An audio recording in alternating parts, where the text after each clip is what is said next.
Apakah sekolah benar-benar mendidik kita menjadi seorang pemimpin atau justru mendidik kita menjadi seorang pekerja? Gue tadi ada lewat di suatu tempat, itu ada beberapa bis yang full membawa orang-orang. Dan gue yakin itu adalah lulusan SMK karena ya kelihatan dari muka-muka mereka. Dan sepertinya dia dibawa ke suatu pabrik untuk dilatih agar mereka jadi pekerja pabrik.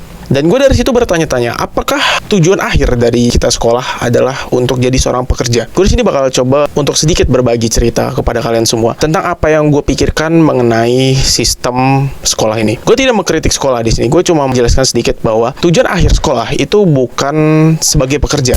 Oke, jadi kita coba belajar sedikit dari sejarah ya. Jadi dulu itu ada seorang manusia yang paling kaya raya di zaman itu, yaitu adalah John D. Rockefeller. Dia adalah seorang pengusaha minyak dan dia mendanai yaitu General Education Board untuk membentuk sistem agar setelah lulus itu bekerja untuk si Rockefeller ini. Dan itu berlanjut sampai sekarang. Contoh kita lihat aja sistem yang ada sekarang, yaitu adalah jam masuk dan waktu makan, pekerjaan rumah dan lain-lain. Jadi sampai sekarang kita itu dituntut untuk kayak itu namanya patuh dan disiplin. Dan itu memang sudah di sistem dari zaman dulu. Jadi banyak laki-laki zaman sekarang itu yang ikut sistem yang ada di sekolah itu menjadikan kreativitas mereka itu menjadi tumpul dan tidak mempunyai sikap kepemimpinan. Padahal kita sebagai laki-laki itu pada dasarnya adalah seorang pemimpin. Jadi gue di sini sebagai business owner itu banyak melihat laki-laki di luar sana itu masih tidak memiliki yaitu adalah kepemimpinan. Mereka itu semua ingin diatur oleh sistem yang ada gitu. Mereka itu dibayar sesuai apa yang dia kerjakan dan dibayar seadanya. Itulah laki-laki zaman sekarang yang ikut pada sistem sekolah itu tadi. Jadi untuk orang-orang di luar sana yang masih terpaku pada sistem yang ada, khususnya laki-laki, jalan keluar kalian adalah, yang pertama adalah belajar literasi finansial itu dari sekarang.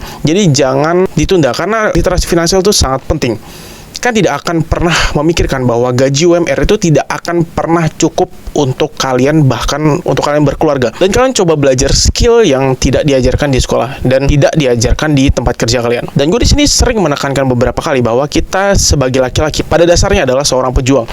Jadi kita harus memiliki mental, yaitu adalah mental seorang pejuang. Kita harus punya ambisi untuk mengalahkan siapapun dan tidak ikut yang namanya sistem yang ada. Jadi ambisi di sini itu benar-benar sangat penting kalau menurut gua, karena gua di sini membuktikan bahwa ambisi yang kuat dan juga mental seorang pejuang itu bisa membuat kita dari yang biasa menjadi luar biasa. Sekolah itu pondasi, jadi jangan jadikan itu sebagai patokan untuk kalian lulus dan jadi pekerja. Tapi jadilah seseorang yang lebih daripada hanya seorang yang bekerja. Ambil resiko sebanyak mungkin dan belajar dari resiko yang kalian lalui. Karena kegagalan itu pada dasarnya adalah suatu kewajaran. Misalnya kalian mengambil resiko, itu pasti ada yang namanya kegagalan. Tapi kegagalan di sini bukan akhir dari segalanya. Gue di sini mulai dari nol, dan misalnya gue gagal, gue tidak menganggap bahwa diri gue tuh mulai dari nol lagi. Tapi gue mulai dari plus sebelumnya, karena gue mempunyai itu adalah pengalaman, experience. Apakah kalian masih mau menjadi roda dalam sebuah mesin?